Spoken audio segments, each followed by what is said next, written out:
Inilah Injil suci menurut Markus. Pada suatu malam Sabat, Yesus masuk ke dalam rumah ibadat di kota Kapernaum dan mengajar di sana. Orang-orang takjub mendengar pengajarannya, sebab ia mengajar mereka sebagai orang yang berkuasa, tidak seperti ahli-ahli Taurat. Dalam rumah ibadat itu ada seorang yang kerasukan roh jahat. Orang itu berteriak, "Apa urusanmu dengan kami, hai Yesus orang Nazaret? Engkau datang hendak membinasakan kami. Aku tahu siapa engkau, yakni yang kudus dari Allah." Tetapi Yesus menghardiknya, katanya, "Diam, keluarlah daripadanya." Roh jahat itu menggoncang-goncang orang itu, dan sambil menjerit dengan suara nyaring, ia keluar daripadanya. Mereka semua takjub, sehingga mereka memperbincangkannya, katanya, "Apa ini? Suatu ajaran baru. Guru ini berkata-kata dengan kuasa. Roh-roh jahat pun ia perintah, dan mereka taat kepadanya." Lalu tersebarlah dengan cepat kabar tentang Yesus ke segala penjuru di seluruh daerah Galilea.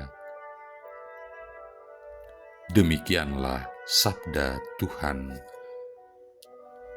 Saudara-saudari yang terkasih, bacaan Injil hari ini adalah catatan pertama mengenai pengusiran roh-roh jahat oleh Yesus dalam Injil Markus. Ada 4 narasi serupa dalam Injil Markus. Yang menarik untuk dicatat adalah bahwa narasi ini dilengkapi dengan pernyataan-pernyataan mengenai otoritas Yesus dalam mengajar. Mereka takjub mendengar pengajarannya, sebab ia mengajar mereka sebagai orang yang berkuasa, tidak seperti ahli-ahli Taurat. Ini pernyataan pertama dan dikemukakan sebelum narasi pengusiran roh jahat. Dalam rumah ibadat itu ada seorang yang kerasukan roh jahat dan mulai mengoceh dengan Yesus. Lalu Yesus membentak roh jahat itu, "Diam, keluarlah dari dia." Roh jahat itu menggoncang-goncang orang itu, dan sambil menjerit dengan suara nyaring, roh itu keluar dari dia. Injil kemudian mengatakan bahwa semua orang menjadi takjub dan mulai memperbincangkannya. Apa ini? Suatu ajaran baru disertai dengan kuasa. Ia memberi perintah kepada roh-roh jahat, dan mereka taat kepadanya. Reputasi Yesus dalam hal mengajar disertai otoritas atas roh-roh jahat pun menyebar ke segala penjuru di Galilea. Ini pernyataan kedua. Dengan kuasa dan kewenangan, Yesus berbicara menyentuh hati orang-orang dan mengusir roh jahat di depan orang-orang. Semua orang yang menyaksikan peristiwa itu menjadi takjub dan kagum. Ini bukan sekedar khotbah. Ini mengingatkan kita kepada apa yang ditulis oleh Santo Paulus. "Baik perkataanku maupun pemberitaanku tidak kusampaikan dengan kata-kata hikmat yang meyakinkan, tetapi dengan bukti bahwa Roh berkuasa." 1 Korintus bab 2 ayat 4. Saudara-saudari yang terkasih, begitu sering kita memandang diri kita sebagai orang-orang Kristiani pada saat-saat semuanya berjalan mudah dan lancar.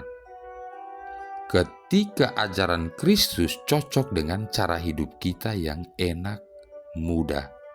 Ketika tidak mengganggu kenyamanan dan kemapanan kita.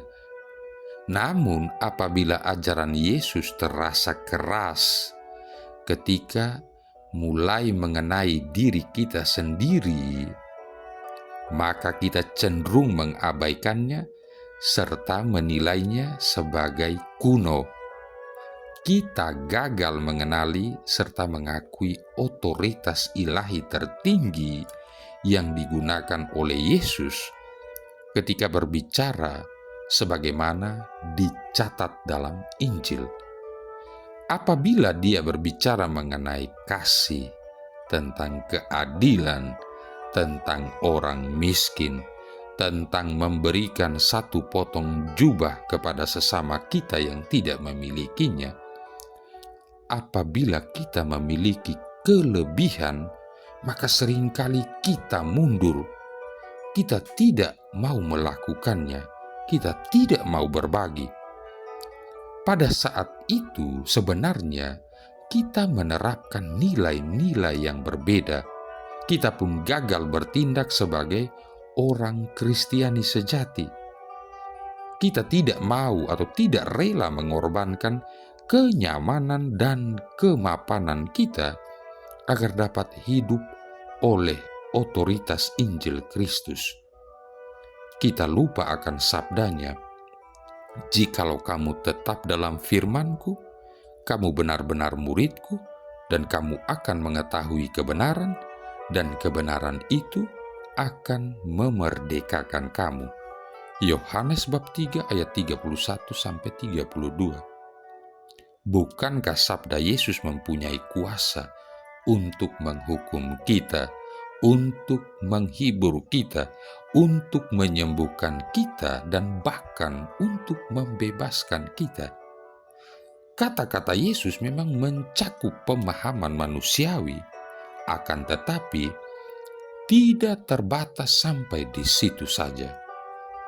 Saudara-saudari yang terkasih, apakah kita mengetahui kebenaran Injil sedemikian rupa sehingga kita dapat mengalami kuasanya untuk memerdekakan kita?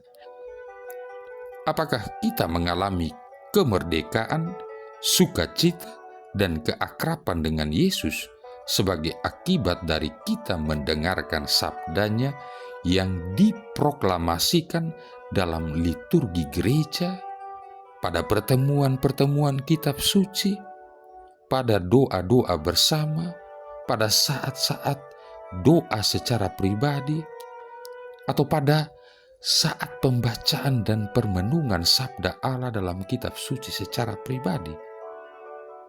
Ini adalah warisan kita sebagai anak-anak Allah yang telah dibaptis. Saat kita mengalami kasih ilahinya, kita pun akan menyerahkan diri kita lebih penuh lagi kepada sabdanya.